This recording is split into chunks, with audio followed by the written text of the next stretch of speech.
Hello, and welcome to another episode of the Roll-Wise Show, the place where we talk about and play games. Today, we're going to be playing a continuation of our Death in Space game. We are running through a little scenario called Broken Contact. I believe I put all the information in our last episode as to where you can get this, because you can get it off itch. And I'll leave all the details below in the show notes again, in case you like how this game or this scenario plays and you want to run it for your own crew.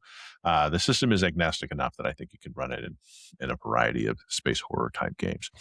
But I think when last we left, our two players, we had entered into a space station. The space station was running on emergency power. However, Jeff, also known as Walker Armiger, had gone to one of the terminals and found a way to turn the lights back on. The entrance into the space station wasn't it wasn't entirely clean. There was also some sort of alarm that was tripped as you guys went through. Well, that's neither here nor there, because right now where you stand is you basically stand in front of an airlock. The airlock itself looks like it has had something heavy beating against the exterior of the airlock. It's made a little bit more macabre because there's blood that is also splayed onto the door, and there are just dents that look like something tried to force its way into this cargo ship that's attached to the space station. The door itself, in addition to not being open, seems to be protecting an occupant. On the other side, a person spoke through a comm, basically asking how many of you were there.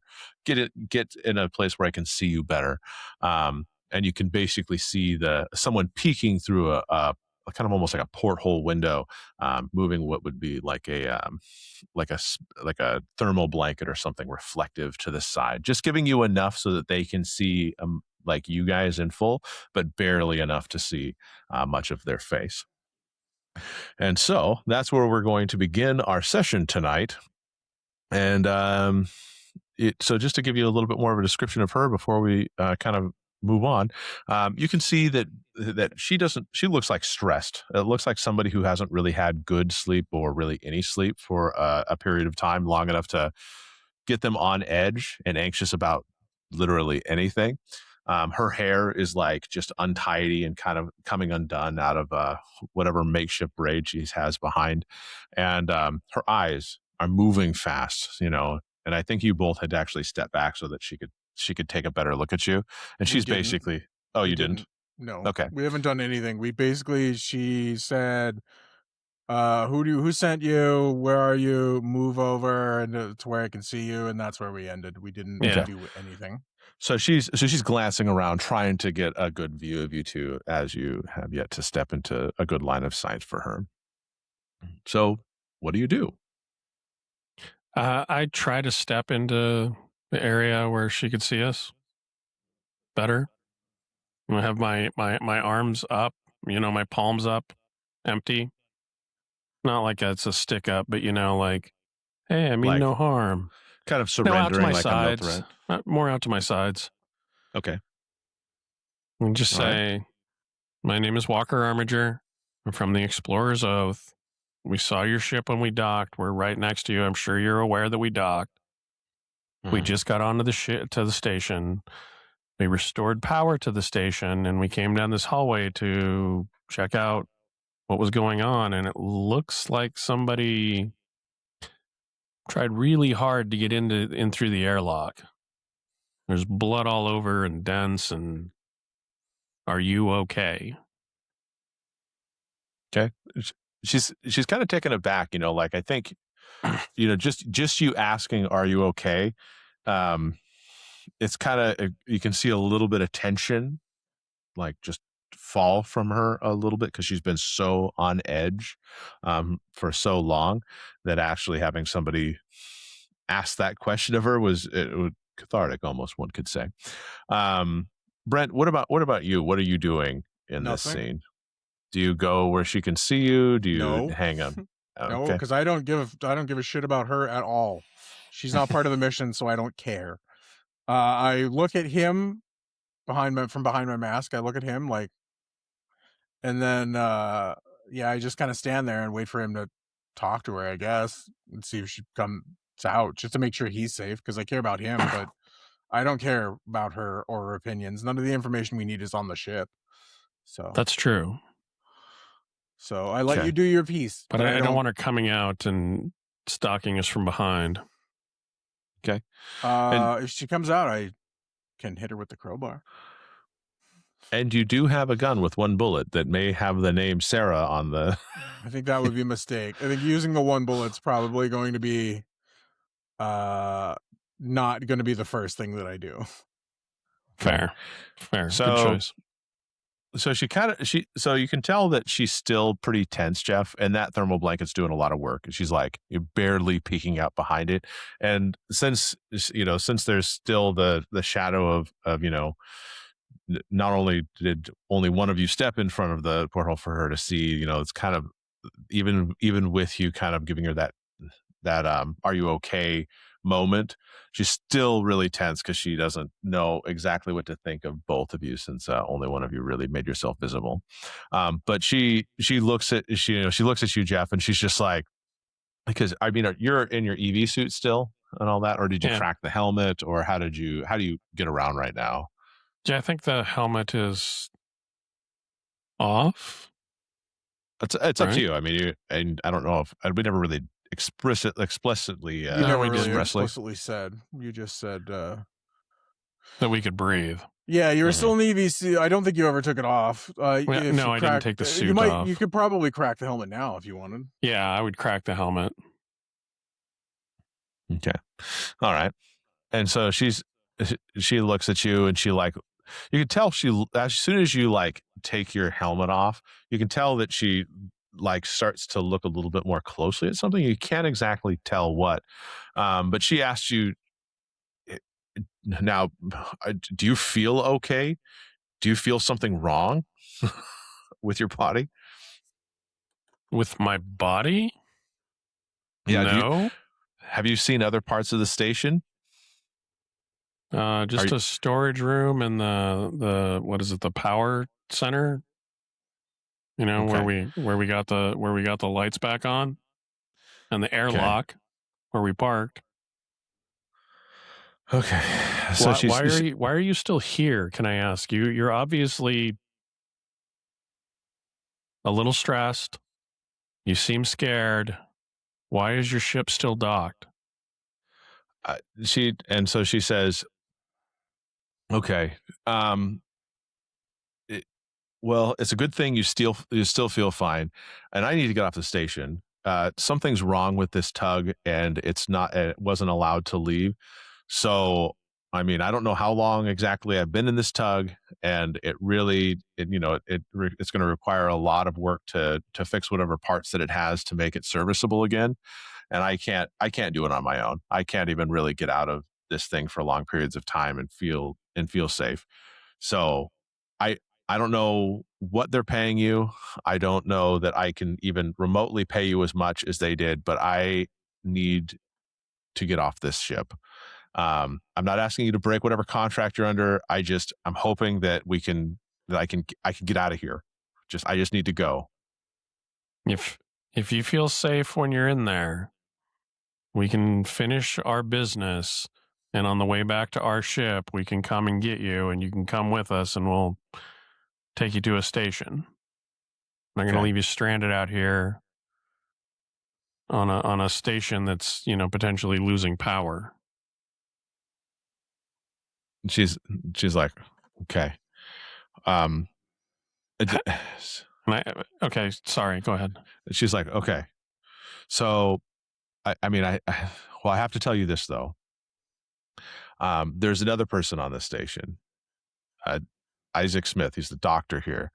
I believe he's barricaded himself in the bathroom of the living quarters. That's where I saw him go into when this all went down. But he's the reason this happened. I watched him do it. If you make sure he doesn't leave, I'll tell you everything, whatever you want to know about this. How the parasite moves, where everyone is, whatever you need. Parasite? And she's like, "Oh, you don't know? They just sent you in blind?" Oh man. We are just supposed to pick up some data and then be gone. She looks kind of like that, like little like disbelief, like, oh my god, they sent in people and they don't even know what they're getting into. Well, I'll tell you this. I don't know what, Dr. Smith's state of mind is or anything like that, but he literally fucking released it. He just said it was a controlled exposure.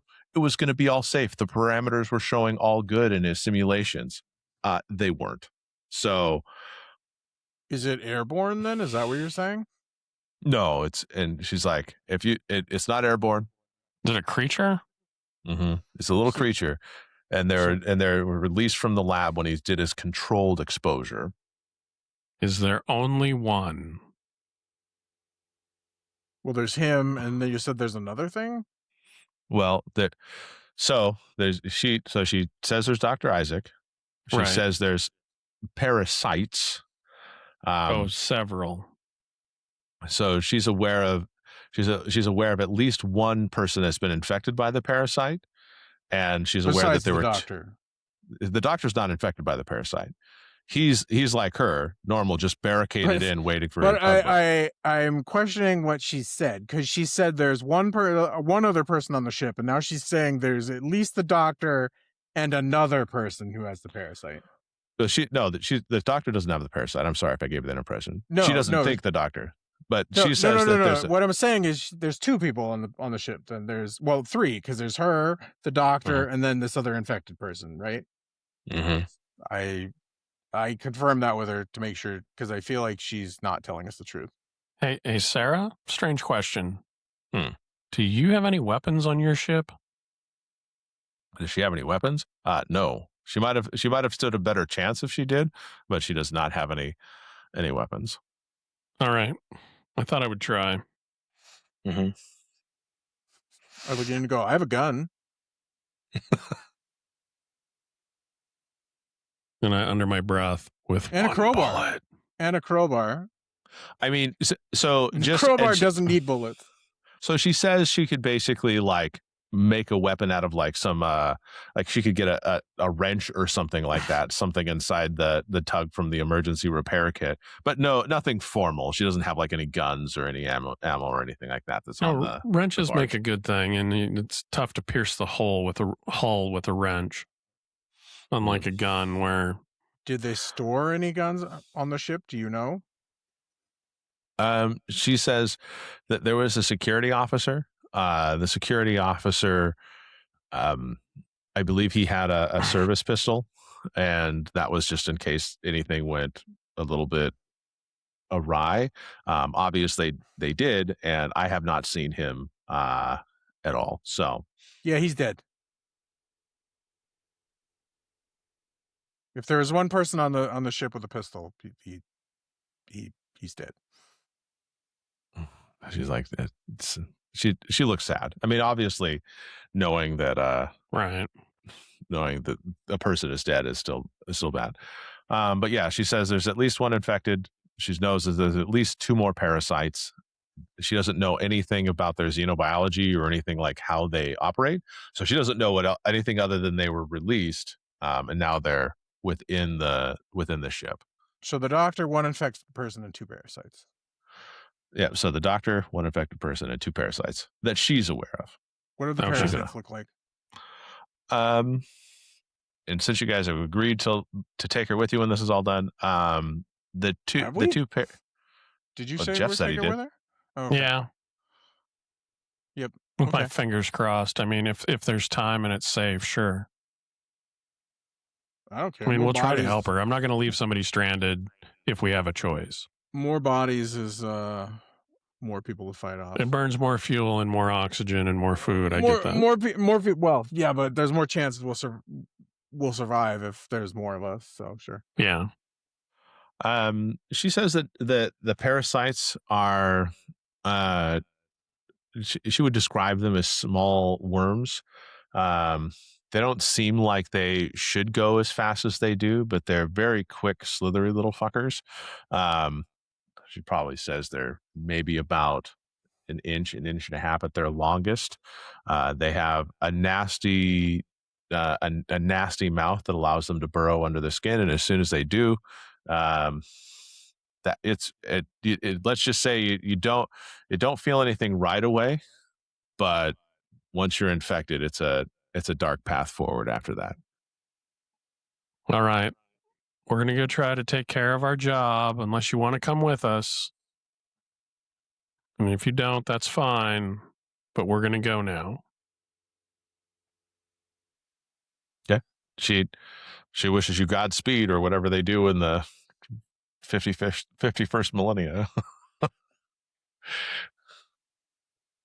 So hope your sails are full of ether. So she's going to stay here then. That's her plan. Yeah. She's frightened as hell, and she probably wouldn't be very much help anyways. More of a hindrance to your expert. She would be an extra body that could get eaten by the worms on the way there. But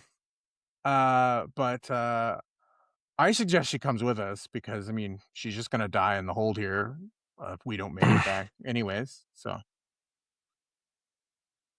but if she says no, that's fine. I leave. All right, yeah, we gotta find. You can tell she's shaken so much that even with an expert suggestion is more strength in numbers and all that stuff, you can tell she's too frightened to leave. Good luck getting to the ship if we don't make it, and then I leave. Fair enough. Okay. So remember, you have to sit in the captain's chair, then flip the switch to turn off the auto destruct. You have to kick it a few times to get it to work. Bang, bang, bang. That's right, because your ship has the if she tries to leave on your ship, it's going to be very hard because she doesn't know the startup. She will not she's get not. it to move. She's not going to get it to move. The engines, they will not move. Yeah, she's not going to be able to get our ship. She does not know the Fonz maneuver to make the candy fall out of the vending machine without paying. She doesn't understand the Fonzie that she's going to have to do to get the ship to go. I'm curious eventually if you guys describe well, you have to hit the dash, this, you have to flick the hyperspeed 15 times. I don't even know how you guys figured it out at that point, but I like it. Yeah, I look at Uval and all right, let's find a computer, a data console, or whatever we have to do, and get out of here as fast as we can. Well, we have to head to the medical area, right? That's what they said. Mm-hmm. That's why we were told the thing. What we need is. Mm-hmm. Yeah. So let's make this as efficient as we can. So yeah, we keep an eye out and head for the. So I guess the cruise quarters is next. The living area, yes. The living area. Mm-hmm. But we know the doctor's barricaded in a bathroom there. According to Sarah, yeah. All right. I say we look out for the parasites and the other infected person, but maybe skip talking to the doctor? Or do you want to talk to the doctor? I don't know, reason to talk to the doctor. Because do you trust Sarah? We should just get the information and leave. Yeah. And we can leave her too. I don't really care. We just need to get the information and leave. Let's get the information so we can get paid. And the less exposure we have to people is probably better if there's parasites on the station. That's true. Fair enough. So, basically, the next section of the station that you go to is going to be the living quarters. And we need to go to the med bay, right? Not the med bay, the lab. The lab, okay. Yep. The med bay, according to the 3D rendering, is basically the area that was blown out next to I know that. I thought he was going to have to spacewalk into the med bay, is why I was asking. He does now. No, just kidding. But sorry, Jeff. No. So it's in the lab. So heading into the kind of the living area, you can see that the beds are bolted into the walls at kind of are kind of at odd angles. Almost like somebody had not expected whatever artificial gravity they had on this station to last. You can see kind of a kitchenette, 2 cups there, one tipped over. like almost like somebody had been drinking with somebody else, and then kind of the emergency had happened, and then the cup had spilled. There's still kind of a ring of tea or some kind of stain that's on the metal that you have there. You see that on the floor there are two bodies. Both of them look kind of like contorted. You're not exactly sure because from just opening the door, you can't see what exactly had killed them or anything like that. So that's kind of what you see when you enter the living area. Based on the map that we saw, we have an idea of where we need to go to get to the lab, right? Straight ahead.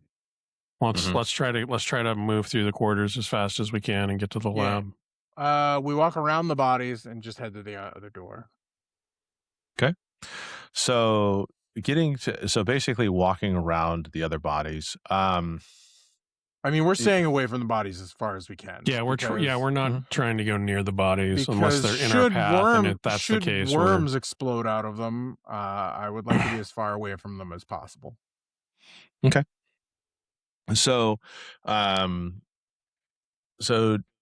as you guys make your way over, you find the bulkhead and the door that basically says, lab, on the other side. This one does not have any sort of glass panel or anything like that. You can see through it. It pretty much has the security terminal looking like it's as one of the most secure sites on the station. The security panel itself, the access is set to locked. And it looks like it's expecting sort of key card or keypad entry. We have the key card. I'll try the key card. That key card, you pass the key card over it. It does not. It kind of beeps, like how you try to go through a secure door and it kind of like the red flashes on it. It does not look as though it goes through. Can I make a tech roll to see if I can get in the door with that? Sure. Go ahead. Or is it too hard for the tech roll? In this world, anything's possible. Is the window too hard for the crowbar? The window is, it could be. So while you do that, Jeff, what are you doing while my tech on my body's the same, so do I get advantage if I use the crowbar on the door? Would it be easier to brute force the door with the crowbar, or would it be easier if I tried to hack the door? Or do you want to go check the bodies for another key card? I'm afraid we might have to try to talk to the doctor. Well, we should check the bodies first. Okay, let's go back and try the bodies to see if there's a key card, because that would be the easiest if we can swipe and get access. Well, let's see if I can definitely set off fewer alarms. Mike, before we do that, would brute forcing the door, trying to hack the door, be better? I would say probably brute forcing the door because you don't have anything that would help you with hacking the door. I'm gonna try and force the door open then. Okay. As I start moving back towards the bodies. Well, the second I hear him trying to jimmy the door, I'm gonna stop. You can look at the bodies while I do this. Okay, I'll go try to look. You and do I get advantage? Like I said, because I have the crowbar. Mm-hmm. Okay. Yep. There's my first roll. I'm almost scared to look. And I take. Where's the highest, my Discord? Right? Yeah, that would be the hope. I rolled a crit. Ooh, nice. Does this game have crits? I rolled a 20 plus 1. It does. Well, I mean, even if it doesn't, I rolled as high as you could roll. You rolled good. Yeah, no. Mm-hmm. Much better than we did last week. I mean, both rolls were good. It was a 17 and a 21. Yeah. I mean, does it have criticals in? If I'm going to get the door open, that's going to do it. I've got your key card right here. I got the universal key card. It's called a crowbar. So it's my favorite crowbar. It's now your favorite crowbar. For whatever reason, you're able to work it in just right, and you're prying it, and you're basically like forcing the lock to disengage on the other side. And you can tell you've got some momentum going in it because you hear that, like, as you crack the seal to the lab, that and you pushing on it a little bit there. Jeff, you're going over to the bodies, correct? My arms are also I robotic. Stopped so when I heard him trying to jimmy the door. Perfect. So I'm kind of watching him as he's trying to jimmy the door. But I'm not right next to him. Like, I probably started walking off because I thought he was going to follow me. And then when I heard the sounds, I turned and looked back at him. All right. So I'm going to initiate combat first, which means in this game, whoever who has the initiative is the one who initiates the conflict, begins the first combat round. And if it's unclear, you determine randomly. With Jeff, your focus being on Brent, and Brent, obviously, your focus on is on opening the door. And there's nothing to attack until we open the door, obviously. That could be true, except Jeff. Basically, the sound comes from behind you. One of those two bodies was not as incapacitated as it seems.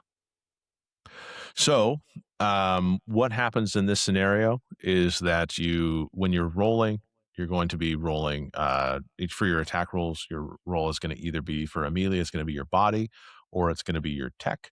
And then, of course, if you're equal or greater to the opponent's defense rating, the attack roll is a hit. And you roll damage for the weapon, subtract the result from the defender's current hit points, and if lower, the attack misses. So I'm going to roll. Here we go. And he is attempting to bite you. He doesn't seem to have What is attempting to bite? You haven't told us what it is. Is it one of the bodies? One of the bodies. Yeah, one of the bodies. Like spraying no, it's up. one. We don't know it's a body. It looks like it's a person. Yeah, as far as we're concerned. I probably yell something articulate like, shit, one of the bodies is alive. Ooh.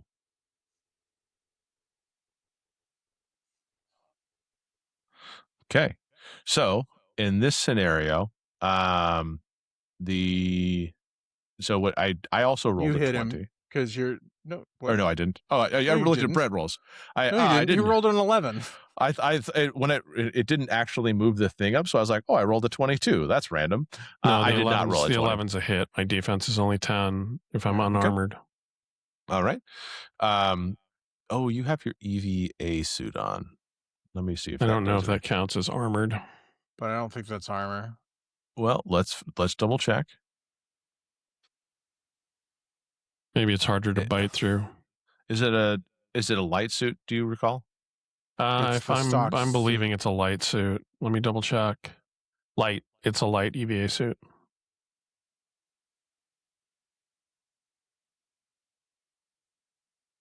Okay. Yep. A light EVA suit does not carry any additional defense rating.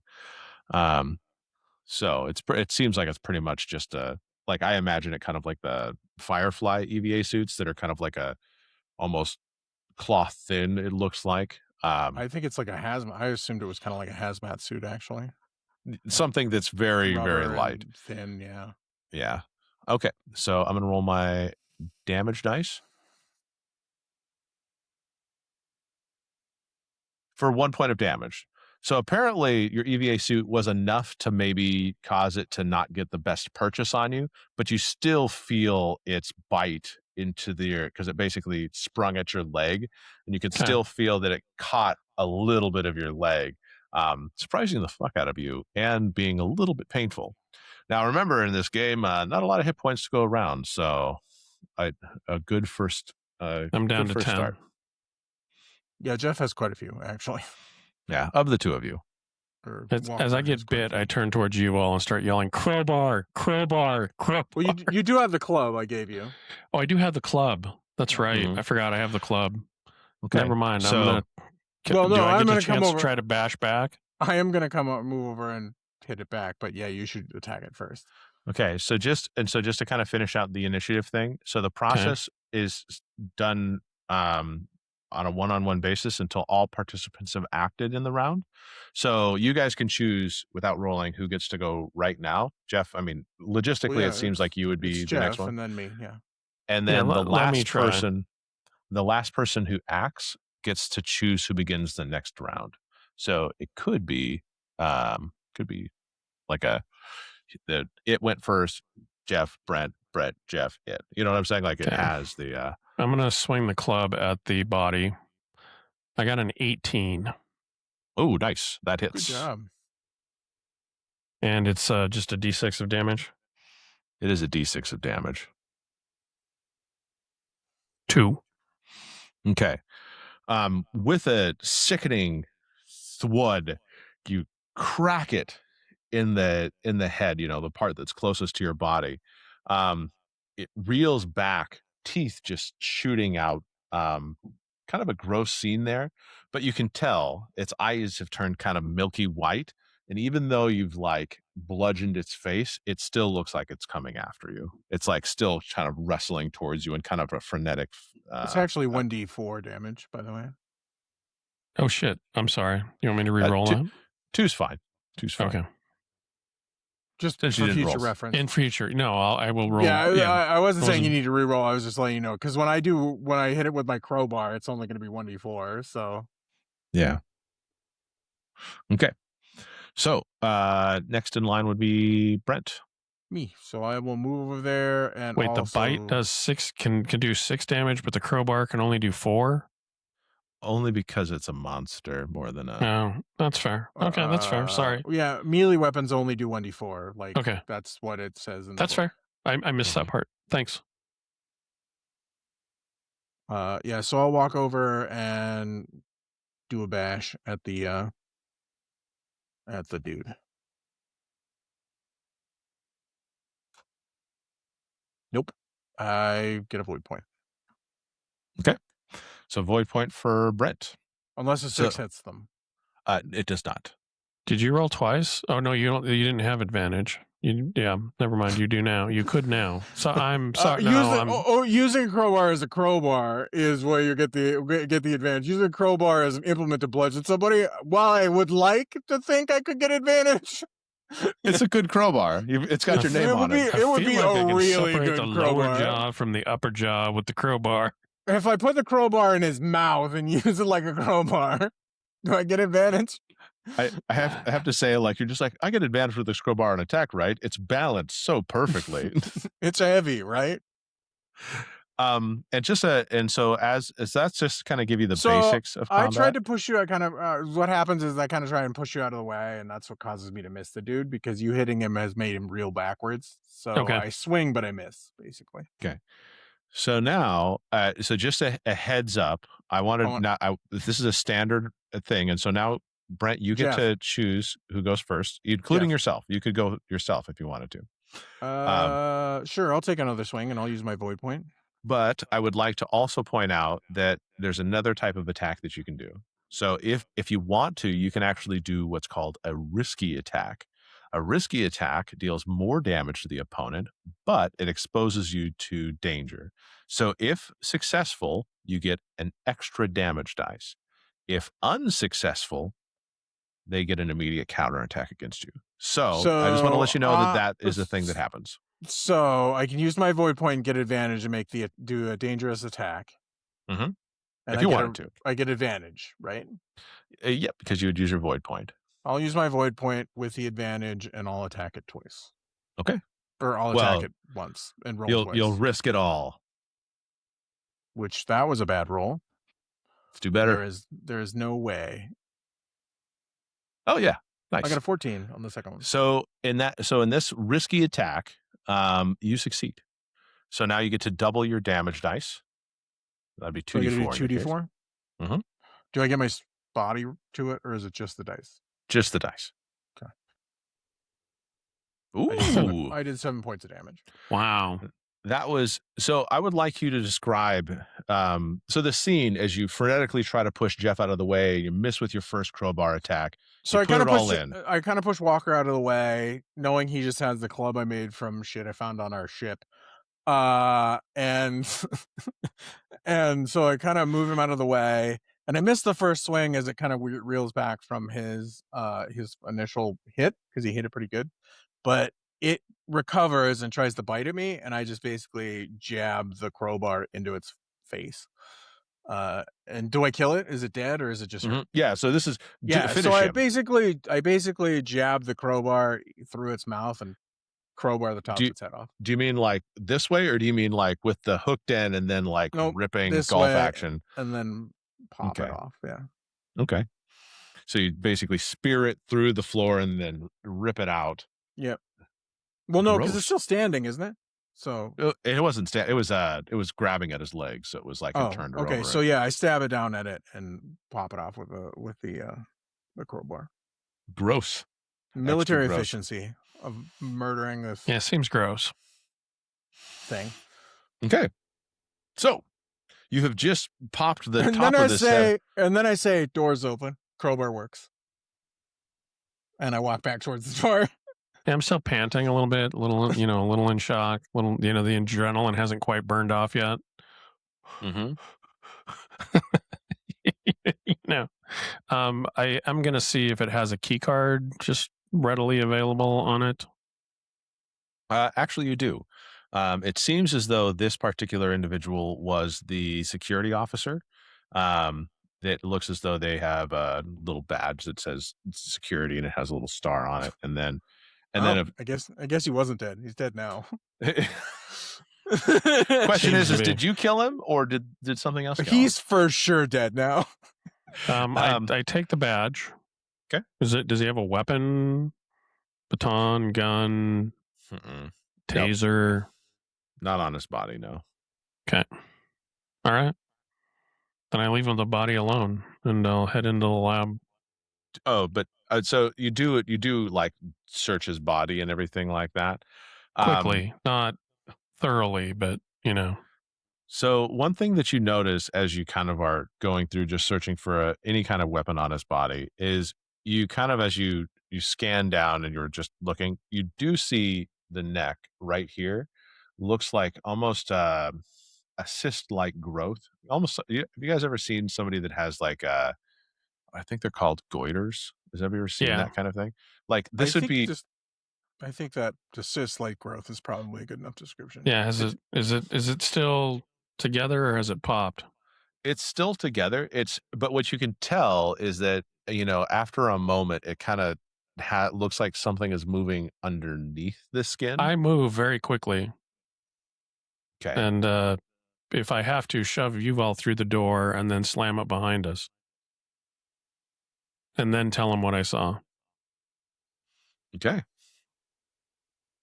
I think he's got one of the parasites in him. He had a growth on his neck and something squirming inside of it. Makes sense. Okay. So as you like close the door, obviously the toughest part about this is the door because it was ripped open. The seal isn't 100%. So you have barricaded the door as good as you can, but you know that the seal isn't 100% anymore. But you are now in the lab. So do you guys are you doing anything to the door more than just closing it before you proceed? I'm trying to look for anything I can jam into the cracks or tape or anything. Move in front of it. Anything we can move in front of it. Just barricade it as good as we can. Yeah, anything we can do to like put a wedge underneath it so it can't be, I don't know, whatever we can do to plug the holes. Do something. All right. So, I mean, looking in here, you can definitely see that this place, first and foremost, you see that the glass to the observation part of this, it basically is like a big partition. This partition is broken. There's a piece of it that's actually missing from it. Like across the entire lab, you see medical equipment in various stages of tossing. Much of it is broken. It is, and you can see some of it has been actually, instead of just broken, you can see some of it has been disassembled. The only thing that seems to be drawing full power in the room, which your eyes are kind of drawn to, is the terminal. So can you find something to wedge in the door? Yeah, you can find a variety of like like basically cloths, like surgical scrub type blankets, and kind of the plastics and all those kind of things. You could put all those in there and pretty easily. But yeah. So what do you do? I'm gonna plug the door. Or do you want to plug the door? I've still got a void point.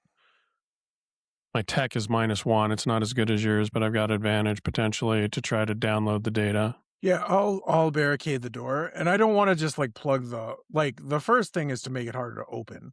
That's the type of thing that we're looking to make the door just make it harder to open, and then I'll start putting stuff in the seams, because I mean if this goes, we don't know how long we're gonna be here, so I'll take a few seconds to do that, and you can go to the terminal, and if you can't work out the terminal, just tell me and I'll try it. All right. Okay. I mean, technically, advantage is technically better than the +1, so. Okay. All right. So going over to the so do you just kind of run over to the terminal, start trying to see if you can get the data and everything along those lines? Yeah. Is that correct? Yeah. All right. I mean, if there's something on the screen, I would read it, but I don't know what kind of terminal it is. And I'm also trying to keep an eye out for anything moving in the room. Okay. All just right. in case. So, 1 second here. Man, I'm assuming right before the medical disaster, whoever was at the terminal was playing Windows Solitaire or something. Okay. Didn't notice the pressure gauge got too high. Maybe. I mean, so really, the what happened in the med bay seems to be an entirely beast than what happened in here. Going over to the terminal itself, the terminal is, I would say that it's fairly standard. Considering you have some expertise in computers and everything like that, you know that the reason why this terminal wasn't accessible on network or anything like that, and the reason why they had to send some people in to physically extract it is because it was air gapped. It was pretty much isolated on this so that research wouldn't leak out either purposefully or accidentally, not be hacked into by some exterior network or anything like that.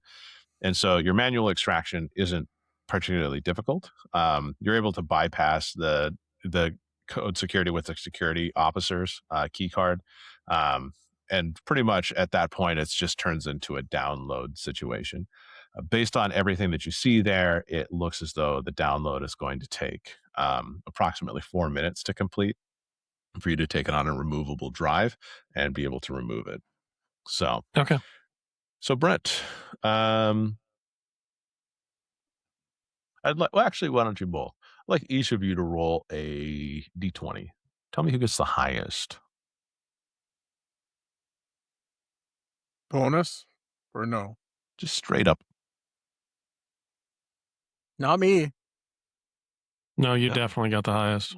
Oh, I got a 7. Yours was first. I rolled a 13. Okay. And so, I thought yours was before. I thought yours was the second. No, I wish. Wait. Maybe you wish. Maybe I wish. I don't know. I don't know if higher is better than lower. In a minute. Okay. Exactly. So I'm going to give you the chance to roll me a savvy roll, Brent. You can use advantage with this if you'd like, if you have a void point. I don't have a void point, but just 1d20 plus 1? Yes, correct.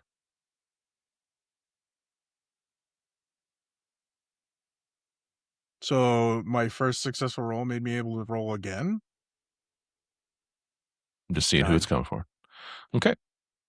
So at this point,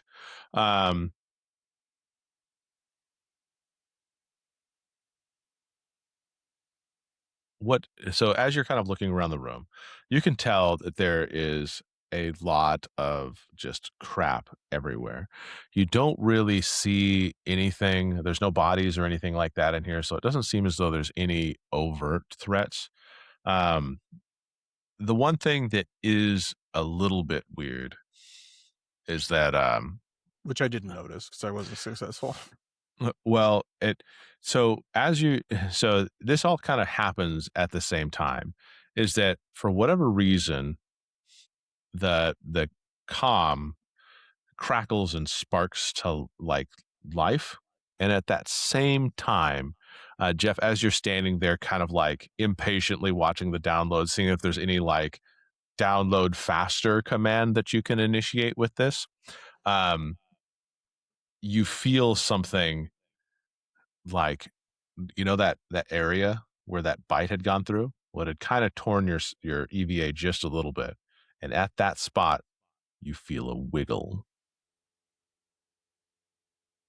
I'm going to roll a D20. Slap my hand down on it, if I even have the chance to do that. Well, let me see what this 1D20 does. Sure.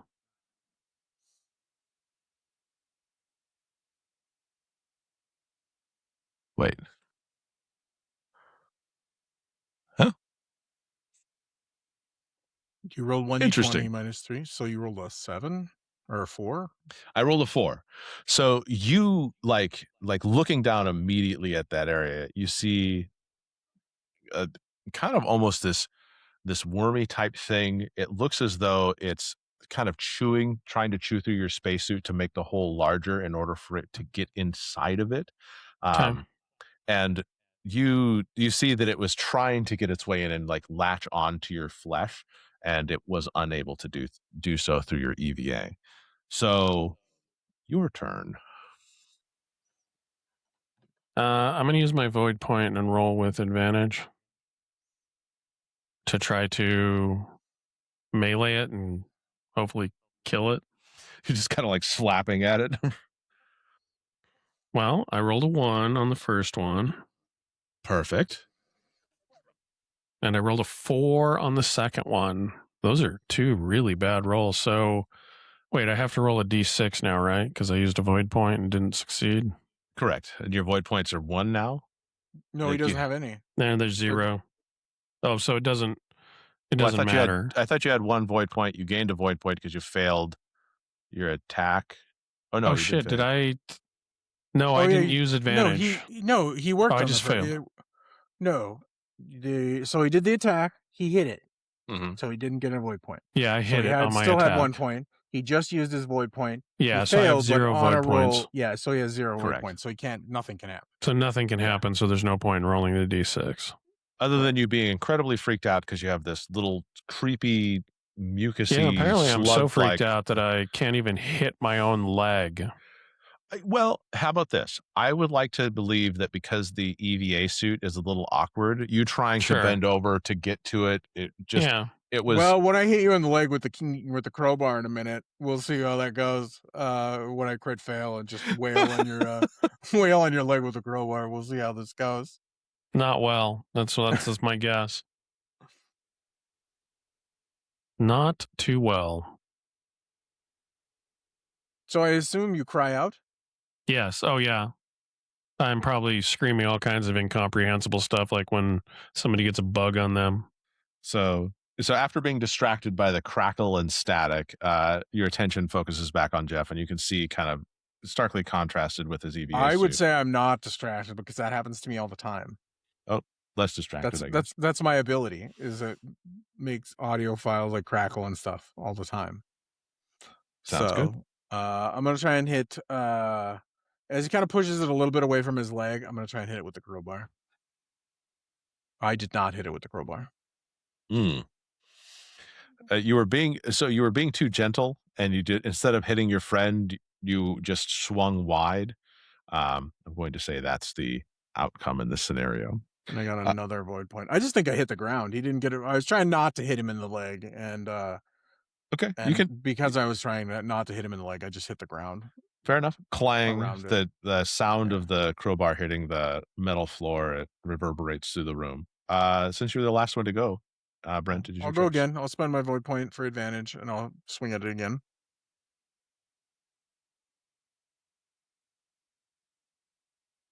Ooh, that would suck. Second advantage on my void point. Nope, I missed it again. Okay. You get to choose who goes next. Do you want the critter to go next, or do you want Jeff to go next? Jeff can go next. Okay, I'm going to try to hit it again. 7. Wow, this suit is Got a void point though. Bulky. I do get a void point. Hey, what do you know? You have advantage on the next roll to attack it. Unless you want to. Maybe when the creature possesses me, it can use it next turn. Or unless you want to bank that void point for your death save. Either way, I have it, so. I think that's a fail. When you type it wrong, it's fail. I think when you type it wrong twice, it's exclamation. It's a crit fail when you do it twice. It's exclamation point R. I've used so many lately that I forgot what I was rolling. You missed anyways.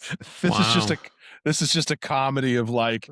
I'm glad. I will point out one thing about this system that I do like. It is a 60% chance for you to miss too. I am, like probably kicking my leg and you know what I mean, trying to do dumb things to get it off. Do you get anything like a void point? Do you get a villain point or anything like that, or is that just for player characters? I don't believe I get void points, honestly. I think I mean that would be a little weird if I got void points. But the worm gets to decide who goes first now. Yeah, so he gets another attack at you. It's gonna go. Oh, 8. Misses. It missed. That's close. I was working my way up, Jeff.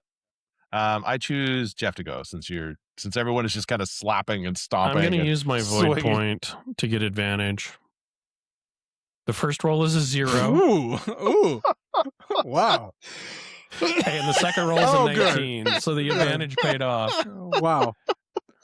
It's a highs and lows in this game. Highs and lows. Yeah, and the melee attack does 1 to 4 damage. Well, you do it twice because you critical. So 2d4. Oh, 2d4. Yeah. So is it critical even though he has a -1? Yeah. When you roll a natural 20, it's considered critical. 5 points of damage. So why don't you describe to me how I'm you glad get I this handed you that table leg from the ship. My first swat, I totally miss my leg as I'm trying to kick the thing off, but then I throw it up on the table and I use my other arm and come down and just smack it flat like you're squashing a spider or something, I guess. Okay. Against my leg, which is probably not the best way to do it, but it smarts a little bit in the moment. You feel like it must have been worth it. I would point out that the alternative sounds like it's much worse than hitting yourself in the leg. That's true. But it probably was pretty hard. At least, I was freaking out. I was freaking out, man. So you crush the worm, and I look at you and go, man, it would have been real tough to get your leg off with this crowbar. And that's all I say as we go back to the computer. I am looking for something to wipe my hand on besides my now permeated EVA suit. Yeah, there's you can go find a towel or something like that that they I'm trying to wash Parasite off of my decontaminate. Yeah. Okay. Yeah, if I found rubbing alcohol or something, I would probably pour it on the opening in my suit. On the leg. Not that I think that it would do any good, but in my brain it would soothe me. That's in med bay. That's probably not. We're probably not going there. Into space. Well, I can't now. My suit doesn't. Yeah. Suit doesn't hold air that's anymore. fine. I'm just saying, Mike. I might try to self-soothe with, like if they had hand sanitizer or soap, I might try to put it on there. Okay. So as weird as it is, you find some hand sanitizer or a sanitizer gel, and you're just going to on your EVA suit and just rub it all near the leg and just rub it in. Okay. Fair enough. Like the good old days, like when you fell down, you had to rub some dirt on it. That's fair. In this case, you just cover yourself. Antiseptic this time, at least. Yeah, at least this time it's antiseptic. Less of the dog. Theoretically. It probably stings. Probably. So I probably inhale and I go, let you know you're alive. Something stupid like that, And so after you've wiped it everywhere, then you go grab for the towel, or do you grab for the towel? And I grab for the towel first to get it off my hand first, and then. Gotcha. So, and this is, I've always been a little bit curious about this. never mind. So you grab for the towel. You rub it off. You go get the antiseptic. Splash, splash, splash. There's not enough. Well, you do out. not have time to rub anything off right now. Like, we only have 4 minutes, man. And so you go back, and just after you've cleaned yourself as good as you can from the goo, you see that you have like another 60 seconds maybe on the download. I'm looking out the window at the door. We can't get out of here fast enough. There is a window at the door, right? Not in this one. No. Oh, okay. Never mind then. But you do hear the door attempt to open.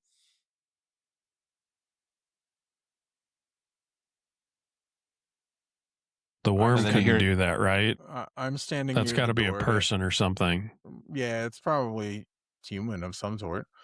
Humanoid of some sort. I'm standing near the door to hit whatever, if something comes through, to hit it with the crowbar.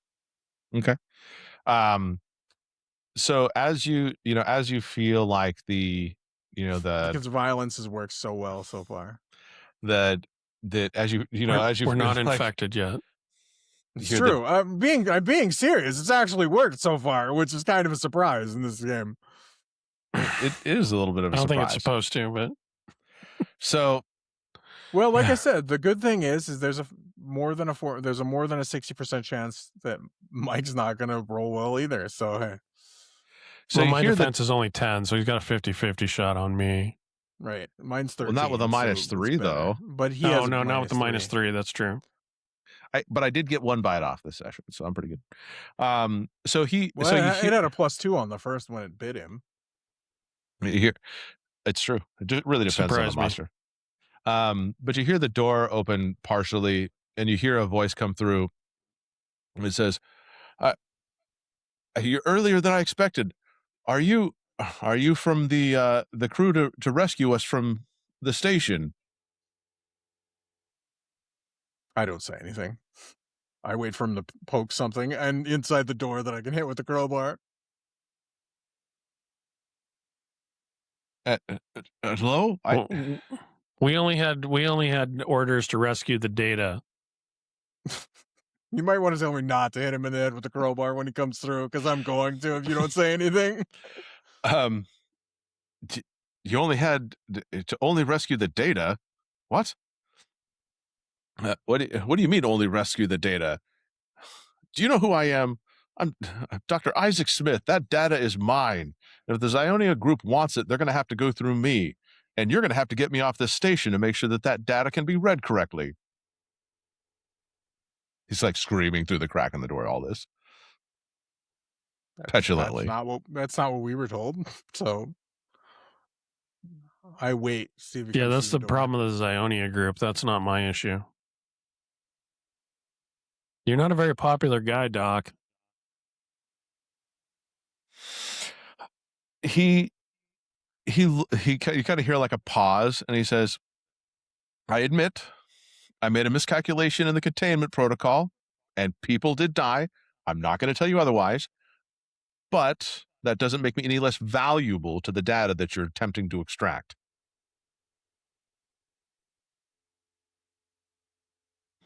Yeah, I just double-checked the contract. It doesn't say anything about bringing anything other than the data.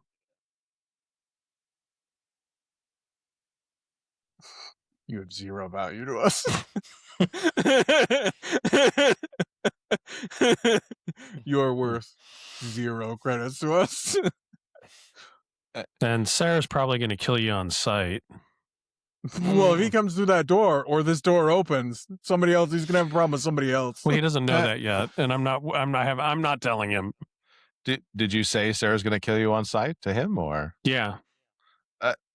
You kind of hear like a little resignation. He's like, Sarah's alive. Good. I wouldn't blame her. She does think that this is all my fault, which, as I already said, it kind of is. But I'm sure we can put aside our differences to at least wait till we get off this and can deal with this back at a more proper location. Differences. That's a good name for my crowbar. The difference is I have a crowbar and you don't. Yeah. Is anybody else alive on the station dock, or just you and Sarah? Just me, just Sarah and I. The security guard's not alive anymore because we had to kill him because he attacked us. You could argue that it wasn't really the security guard, but I did see your handiwork out here. And he's like, I believe that it seems like you probably are some sort of contractors or something. I'm sure we can make some sort of deal. The data that I've been working on here is worth a very large sum of hollows, a very large sum. And I'm sure if we were to work together and get my data more refined, we could even make it more valuable. And I'd be more than happy to. It's not your data anymore. He kind of like surprised stop. But it is my data. Is the download done? Do you have it on you? Ding! You see like the little happy chirpy bird in the background. Like, okay, I take out the portable drive, and now I'm thinking about trying to use the crowbar to rip the hard whatever physical media is storing data in this. Because I walk over and I bash the shit out of the computer. Okay. He's like, "What are you doing in there?" I destroy the computer. You can watch the door for a second, and then I mess the computer up as much as I possibly. Yeah, we're having our office space fax machine moment on the computer. Stop it right now! Don't you realize what you're destroying? You made some murderous bug. He pushes the door open fully at this point, and you can see the doctor. He's kind of a middle-aged man. He has spectacles. It's kind of a little wobbly because they got bent at some point. He wasn't able to bend them back, and you could tell like the worry in his face as you're just smashing on this computer, and he's like, stop it right now. What are you doing? That's my data. That's my life's work. It feels like this phase in your life is over, Doc, and you need to move on to the next phase. Just a minute, I'm almost done. I'll be with you in a moment. In a kind of like a quick thing, he runs over towards you to try to physically stop you. He obviously is a crowbar. Yeah. Okay. Roll me a hit.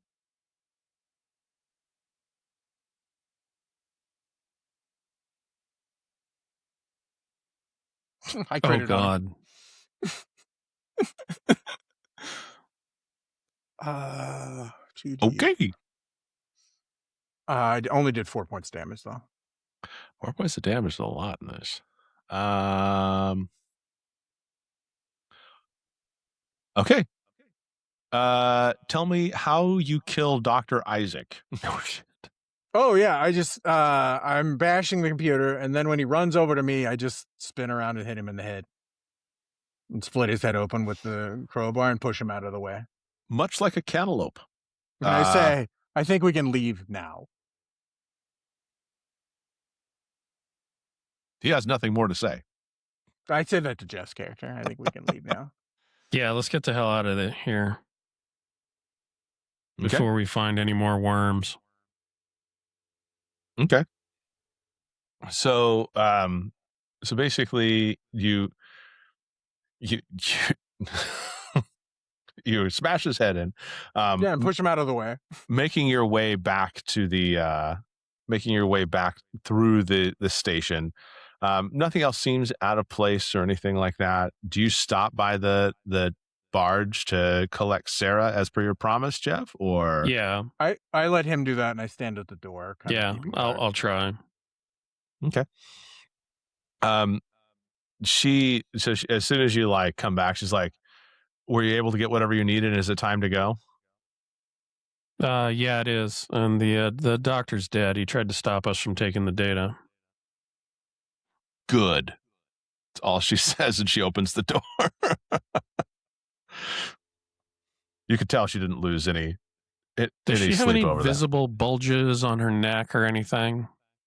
Like I hold up a hand and say, "Hang on." Did you get infected? She like raises an eyebrow and she's like, no.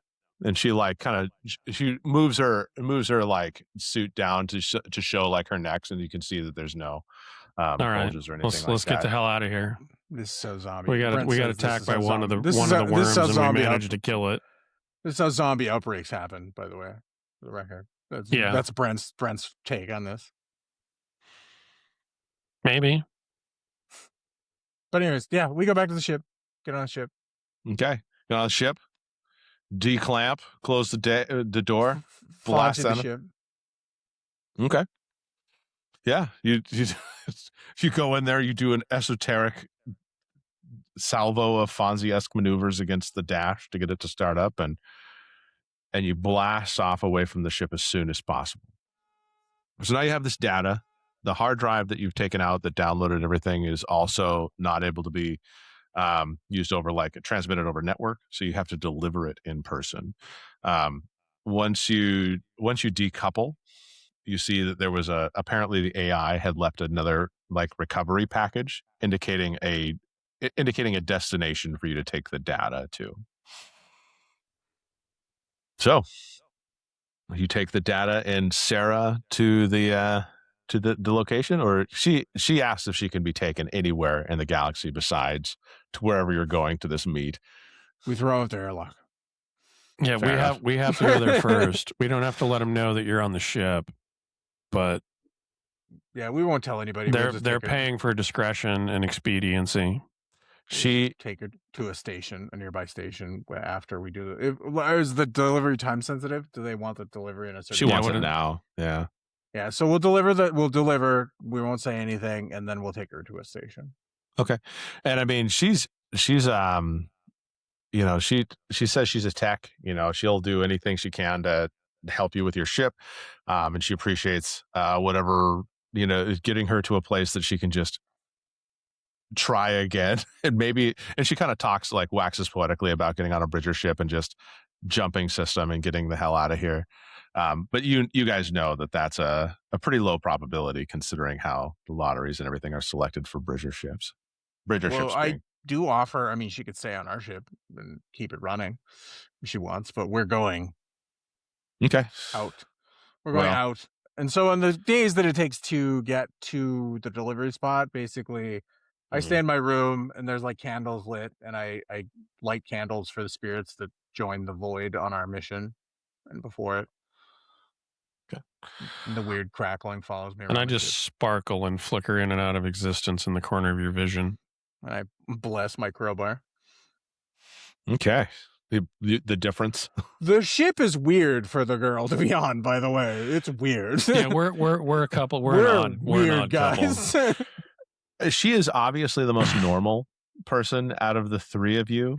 I believe that. She doesn't seem to have at the beginning. She obviously doesn't seem to have a lot of personality. She doesn't have any energy because she's so drained from just being on the ship. She doesn't really. You said she's techie too, right? Mm-hmm. Yep. Oh, I do have her look at my arms and make sure my arms are fixed. If there's any issues with my arms. Okay. Yeah, she's happy to look, but she first wants to sleep. So she basically grabs whatever food nutrient paste that you have serving in your mess, and she grabs food and then just it's barely expired. Sounds good. You know what? We need a resupply on that, so he's probably right. She was going to probably start eating that thermal blanket in a moment. She didn't have a lot of supplies on that barge. So yeah. Hey man, it's cheaper. And it tastes just as bad as the fresh stuff. Sure. So yeah, as you travel, she wakes up. It's going to take you just another day or so to get to the location that's marked in space. She starts looking at your arms, Brent, and she, goes through and she does a fairly thorough maintenance. Obviously, she was contracted by this group because she's capable at what she does. She's very, very, acknowledging of the fact that these are your arms. So she does ask permission to disassemble certain parts and all of those things, considering, she doesn't want you to feel like she's disabling you or disarming you.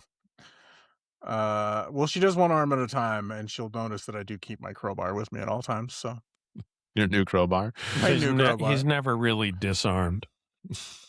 Fair enough.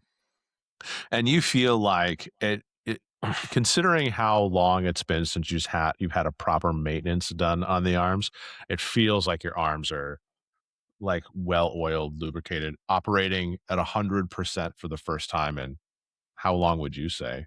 God knows how long. Probably since I got them in the war. Frankly, this is probably the first real maintenance I've done. Okay, damn. So they were feeling a little. That's probably why you were missing as much as you did. Is that they were? Yeah, that's 100% it. Arms weren't properly maintained. Okay, and Jeff, as they're going and getting the maintenance done and everything like that, you're just kind of silently piloting the ship and phasing in and out of existence. Mm-hmm. Right on. Yeah, answering questions as Sarah has them, but yeah, not trying to. This whole situation's weird enough, and every time I close my eyes, I probably have nightmares of worms trying to burrow into my skin. I don't know. I probably wake up slapping my body. Okay. So the nightmares that you have, it's up to you to decide how disruptive they are between your bunkmates and yourself. But they'll eventually go away. Maybe. Well, I've taken to trying to sleep when neither one of them is trying to sleep. How's that? I probably don't sleep much. There's a lot of void stuff. So, well, Sarah sleeps, and she appreciates that you try not to sleep when she's not well. I don't know if she's sleeping well. She doesn't sleep well. I spent like an hour and a half on the ship. Well, it's probably like this. She sleeps really well the first couple days to get her back into some sort of that. And then when she realizes how messed up this place is, then she's like, what the fuck did I get myself into? And she just kind of cautiously tries not to get murdered or tossed into the void or sacrificed. No worms. No worms. Yeah, no worms. She says anything, that's what I say. No worms. Exactly. I appreciate your candor. So as you get to this point, basically you're hit with a short range, and it looks like another AI downloads itself to you that gives you basically drop instructions at this what almost looks like an old buoy, where you're to leave the drop, or to basically you have to leave the data in there, and then once you've completed that and you've typed in the secure closing code, you will get the remainder of your payment in hollows in this. And so it's not too interesting of a walk. It's been pretty much just a small spacewalk. I assume that you've had enough time to fix your EV suit. At some point during the trek, I do ask her why she was on the ship, or why she was at the station. Like, what was she doing there? She was a contracted technician. I mean, honestly, she was working for a larger freight company as a technician. But what was the second ship there for? Like, what were they doing? That barge was supposed to be, that barge was kind of their escape barge. But unfortunately, there was a problem when the med bay exploded, and it caused a lot of the systems to lock down in a way that she couldn't overcome. So she basically went on the barge instead and just camped, hoping that there would be some sort of rescue from the Xynonia group. Unfortunately, she thought she thought it would be something to rescue the crew, but obviously she was a little. That's all I say is there wasn't. Yeah, it was just you guys to rescue the data. Yeah, and like as soon as you do your drop, Jeff, and everything like that. Yeah. So once you get over there, you kind of like open up what almost looks like a safe on this buoy, and you see that there's actually a place for you to plug in the data that it has in there. You see a thing that says it, extracts the data and everything like that. And then the instructions are to close that once it's done, and then boom, lock it up. I follow the instructions as written. And heading back to your ship, you see the AI tool acknowledge that the job has been complete, it kind of gives you a notice that the 300 hollows is here's your credit file, and again, it gives you a we may look for you in the future message, and then deletes itself. And in this time, you can tell that it deletes additional ancillary files that were there probably the first time. You're not exactly sure. It's hard to know if it took all of itself out of your system. And then your ship explodes. What? I'm just kidding. All right, so we made 600 hollows in total off of that. Mm-hmm. 300 and 300. Okay. Fairly good. I just was verifying. So, with that, the epilogue is up to you guys to write your epilogue as to what your epilogue off this first scenario is. So, how do you guys think you spend your most immediate future until your next job? Well, I guess that depends on if Sarah wants to join the crew or be dropped off somewhere. Because we did say we would drop her off if that's what she wanted. I think we're going to the next station anyways to get supplies. Yeah, we need supplies and stuff. Yeah, she thinks better of staying on the crew because she thought maybe being with such a small group of drifters it might keep her safe from the Zionia group. But then after being with you for a few days, she's like, maybe the station is a better thing. We wish her well. Does she tell her we know appreciate the information. Guns? What's that? Does she know anything about guns? Could she fix the handgun that I have? Or make sure it's working? She is not that type of technician. Okay. And technically, the one thing I did forget, because it was kind of the end of it. So if at the end of combat, you're supposed to roll a d6 for every weapon that was used, and on a 1, it loses 1 condition. This is one of those games where your weapons wear out and break. So let's say my crowbar broke. Well, it wouldn't break. It would typically have a 5 or so condition. Yep. It just loses a condition, Brent. Oh, I need to roll twice. Oh, no, it's only once for combat. Oh, twice. You did have 2 combats. What do I have to roll? 1d6, and you roll a 1. Oh, okay. So I lost 1 condition. I'm assuming that my hand, I don't have to, because the 1 combat was all my hands. But the improvised club apparently did not wear out. You do good work, by the way, on the improvised clubs. That's a tough table leg.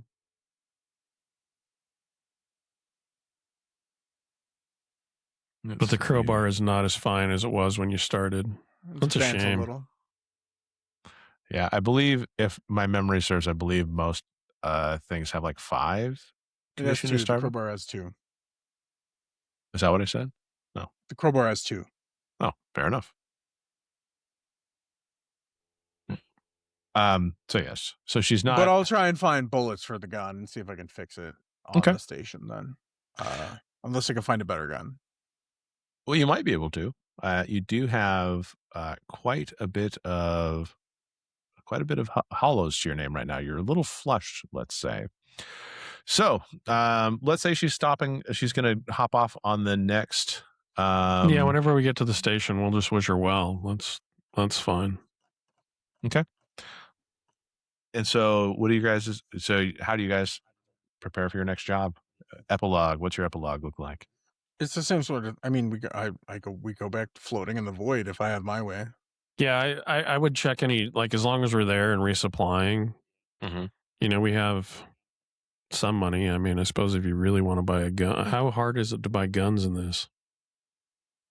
If you have the hollows, you can pretty much buy whatever you'd like to buy.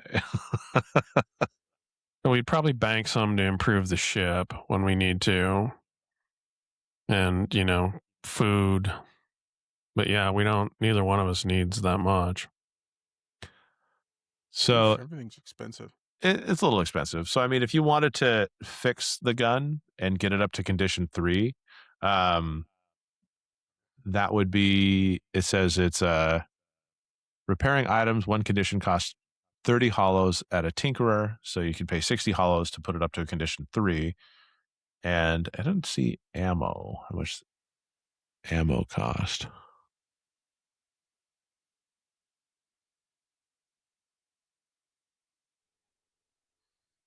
Yeah, that's a different thing. So we'll figure out the ammo and everything like that later. All right. No. Yeah, melee weapons. All melee weapons are all melee combat weapons are condition 2. Yeah, Okay. I see that now. So melee combat weapons are 40. Pistols and revolvers are 125 for and I'm condition disappointed 3. I can't buy a flamethrower. Shotguns are 250. That's pretty expensive. Yes. Well, they do 2d4 damage, and if the weapon has if the weapon has several damage dice, you can divide it among targets, so you can actually hit. You can shoot twice with it. Yeah, I want to run around like Sean Connery in Outland. But you could also get armor. Oh, that's true. Where's ammo? Oh, I must have missed where the ammo was. How much does a EVA suit cost? Probably a lot. Well, I mean, a light jacket's 100. An EVA suit light is 200, and an EVA suit heavy is 400. Okay. Damn. Yeah, I suppose we would try to work our contracts. You know, you can get fake grenades. Yeah. Fair enough. Okay, so work contracts, you said? Sorry. Work contacts, check job boards, that kind of stuff. Yeah. Okay. So as you drift in the void, Jeff checking the boards, seeing what works is available out there. Brent trying to commune with the great beyond itself. You wait until one day, bing, you find a job. And that's where we'll end Death in Space for now. Okay. Our two I don't even know what I would call you guys. Our two adventurers going through the void, picking up jobs, rescuing data, whatever you need to do, and saving people. I did like how cleanly you made Jeff that choice. That choice between the two. Jeff saved people. Well, we'd kind of already committed, and she wasn't coming if the doctor came, and he was kind of a dick. Yeah, there was a very snap decision. I like it. I like decisive groups. So that's it. So I guess so thank you all for playing. I appreciate you giving Death in Space a try. If you haven't picked it up, let's see. It's not a very big book. It's got a small amount of rules. I feel like it's fairly simple to play. Doesn't take a lot for you to really pick up and go. It's a 1d20 system, so should be pretty easy to pick up. It's 1d20, and really the fact that it's a target number of 12 for everything without really anything other than you decide if they have advantage or disadvantage and all that stuff makes it quick to resolve dice. So I think we have a little bit to talk about how the game plays based on our experience so far. Yes. I like it. But I think, as with games that are always a little simpler, it also kind of depends on the adventure you run. If you run a good adventure, the system's very likable, right? So, but we'll talk about it more in our next episode. Not next episode. Next episode, I believe we're going to be doing an interview. So we'll be bringing some people online to talk about an upcoming episode. Yeah, an upcoming episode. We're going to be doing. That's the way to phrase it, isn't it? That was very good. Yeah. So upcoming episodes include Death in Space review, interviews with some people doing the Kickstarter. We'll be doing a lot of fun stuff in the coming weeks. So stay tuned, subscribe, like these videos, jump in the comments, hit the alert bell if you want to be notified when these videos are released. And Jeff, if they want to talk to us on social media, how do they get hold of us? They search for @Rollwise. We're on Blue Sky, Instagram, Facebook, Threads, Twitter. You can also email us, rollwiseguys@gmail.com. And as always, thank you for joining us. Thank you for playing Death in Space with us. And roll well, roll wise, and be safe out there, everybody. Thanks. Thank you.